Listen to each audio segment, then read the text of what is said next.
झुकेण तू थकेण तू झुकेण तू थमेण तू रुकेण तू थकेण तू झुकेण तू थमेण तू सबसे पहला प्रहार कर, तू सबसे पहली वार कर। जीवन की भूल भुलैया में तू सही रास्ते का इंतजार कर। जीवन की भूल भुलैया में तू सही रास्ते का इंतजार कर। जीवन की इस लड़ाई में अपने मन के विचारों से प्रहार कर, तू सबसे पहला प्रहार कर, तू सबसे पहली वार कर। स्थिति कैसी भी गंभीर हो, स्थिति कैसी भी गंभीर हो, रास्ते कैसे भी खतरनाक हो, तू अपने हौसलों की उड़ान से अपनी मुश्किलों पर प्रहार कर, तू सबसे पहला प्रहार कर, तू सबसे पहली वार कर। धन्यवाद। तर मित्रांनो, आत्मनिर्भरता या विषयावर बोलणार आहे। आत्मनिर्भर बनने की क्षमता वास्तव में हर व्यक्ति को, परंतु बहुत कम कैसे होते हैं जिन्हें अपने ऊपर विश्वास हो। दूसरों का सहारा ढूंढना तो उनकी आदत से बन जाती है। ये बात हमें कभी नहीं भूलनी चाहिए। दूसरों के सहारे चलना तो बड़ा आसान है, किंतु इससे हमारी नई सही शक्ति क्षीण हो जाती है। मस्तिष्क और योग्यता, इनका जितना उपयोग किया जाएगा ये उतने बढ़ेंगे, इनका उतना ही विकास होगा। ये एक विडंबना है कि अपने आप कुछ करने की बात तो जैसे ही लोगों के मन में आती है। कुछ लोग अपने आप एक ही काम करते रहते हैं और वह है अपने बदनसीबियों का रोना या दूसरों के आस रहकर उनके गुणगान करना।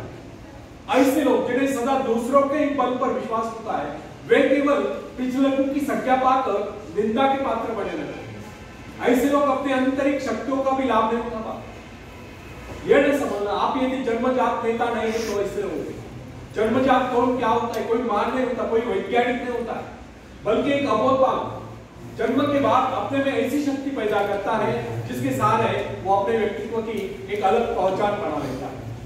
इतिहास में ऐसे बहुत से लोग हुए जिनमें नेतृत्व करने की योग्यता नहीं, फिर भी वे अपने प्रयत्नों से, अपने परिश्रम से अपनी योग्यताओं का विकास करके महान नेता बने। नेता वही होता है जो किसी पर निर्भर हो, जिसमें नेतृत्व करने की क्षमता हो, तो दूसरों के विचारों का सहारा लेना आवश्यक न समझता है, उसमें स्वयं सोचते और अपने कार्यक्रमों को स्वयं निर्धारित या कार्यान्वित करने की क्षमता होती। लोगों की संख्या बढ़ाकर भीड़ के बीच में चलना तो कोई बड़ी बात नहीं है। बड़ी बात तो यह है कि लोगों के दिलों में अपना स्थान बनाया जाए, चाहे लोगों की संख्या कितनी कम क्यों हो। ऐसे लोग वही होते हैं जो आत्म विकास करके शक्तिशाली होते हैं। ऐसे लोग अपने भाग्य को बदल देते हैं, अपने साथ साथ दूसरों का भी भाग्य बदल देते हैं। आज की युग की विडंबना यह है, हर कोई किसी न किसी सहारा ढूंढ रहा है।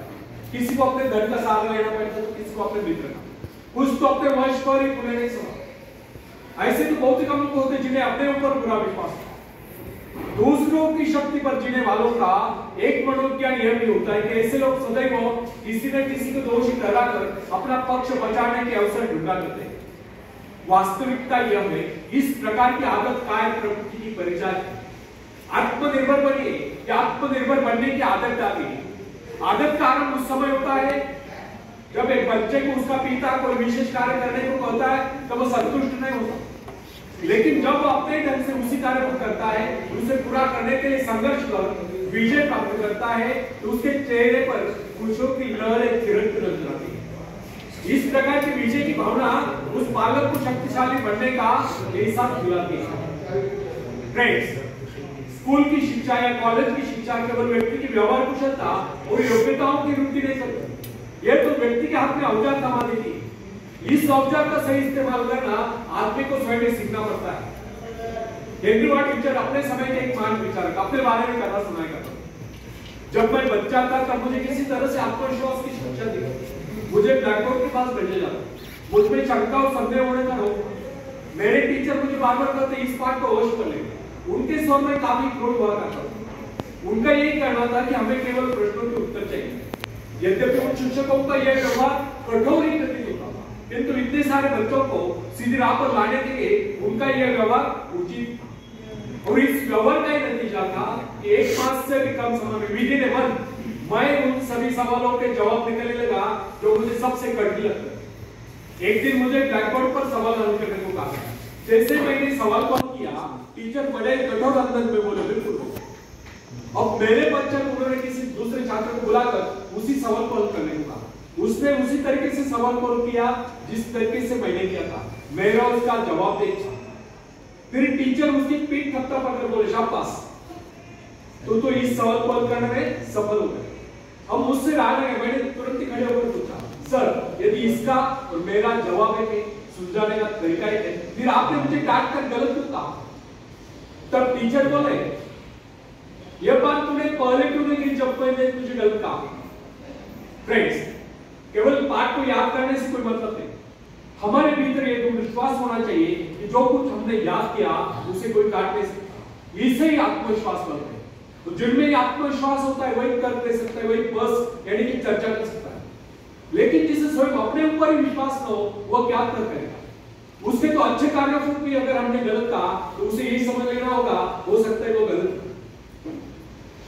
मनुष्य को भ्रम होता है कि अकेले काम करने से अच्छा किसी दूसरों की सहायता लेकर काम करना होता, लेकिन अपने ऊपर विश्वास करके पूरी लगन से अगर कार्य को किया जाए तो उसमें सफल होने की आशा दोगुनी हो जाती है। हर महत्वाकांक्षा कार्य होता है अपनी शक्तियों का परीक्षण करना, लेकिन दूसरों की नकल करना, दूसरों पर निर्भर रहने से व्यक्ति में दुर्बलता ही तो आती है। शक्ति को हमारी स्वयं के मेहनत करने से आती है। अखाड़े के पास बैठकर हम अपने शरीर को शक्तिशाली नहीं बना सकते, या दूरदर्शन पर एक्सरसाइज प्रोग्राम देखकर हम अपने शरीर को तंदुरुस्त नहीं बना सकते। इसके लिए हमें स्वयं व्यायाम करना होगा, स्वयं एक्सरसाइज करना। फ्रेंड्स, यदि आप जीवन में सफलता चाहते हैं तो इसके लिए आपको स्वयं प्रयास करना होगा, स्वयं उस रास्ते पर चलना होगा जो आपको उन्नति को ले जाता है। और रास्ता है आत्मविश्वास का। अपनी शक्ति को पहचान कर आप सफलता प्राप्त कर सकते हैं, या अपनी योग्यता को पहचान कर आप सफलता प्राप्त कर सकते हैं। मगर यदि आप यह सोचते हो कि संसार में कोई दूसरा व्यक्ति काम करे और सफलता हमें प्राप्त हो, तो ऐसे कैसे हो सकता? जो लोग बच्चों को इस प्रकार जीवन क्षेत्र में उतरना चाहते हैं कि वे बिना किसी संघर्ष के, बिना कोई कष्ट उठाए आगे बढ़े, तो वे उनकी राह में कांटे बिछाते हैं।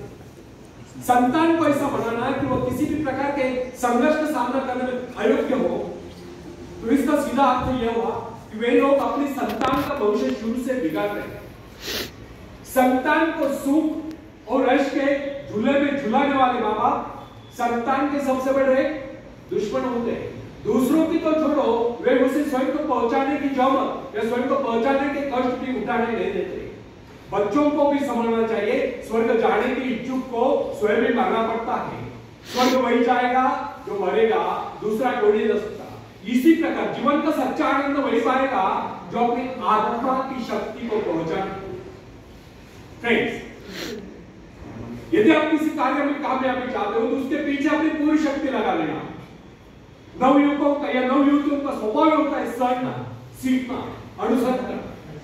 लेकिन अगर उनके अभिभावकों द्वारा या माँ बाप के द्वारा बचपन से ही सारे ऐसा आरंभ देकर उन्हें जीवन संघर्ष के लिए हतोत्साहित किया गया हो, निराश किया गया हो, तो इसका परिणाम ये निकलता है कि वे अकेले चलना भूल जाते हैं। उनकी हालत पैसा के ऊपर चलने वाली हो जाती है, फिर तमाम उम्र में बिना किसी सहारे के चले नहीं पाते। इसलिए फ्रेंड्स, यदि जीवन में कुछ करना चाहते हो, कुछ बनना चाहते हो, तो अपनी सहायता स्वयं करें।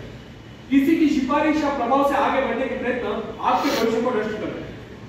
स्वयं को इस योग्य बनाओ कि आपको किसी दूसरों से सहायता की आवश्यकता ही न हो। अपने भीतर अथाह साहस और विश्वास जगाइए। आनंद तो उसी उन्नति में आता है जो स्वयं के द्वारा प्राप्त होता है। दूसरों के भरोसे, उनकी सहायता से आगे बढ़कर अपने को अपंग बनाने का क्या उपाय हो सकता है? इससे तो मनुष्य की अपनी सारी शक्तियां बंद होती है, अपनी बुद्धि कुंद हो जाती है। जो दूसरों की सहायता का मोहताज बना रहता है, जो अपना हाथ तक नहीं ला सकता, वो क्या कर सकता है? वो जीवन पर दूसरों का मोहताज बना रहेगा। ना उनमें आत्मविश्वास आता है, ना वे स्वयं के भरोसे आगे बढ़ पाते हैं। उनका तो भविष्य ही अंधकार में। फ्रेंड्स, एक केस सुना था।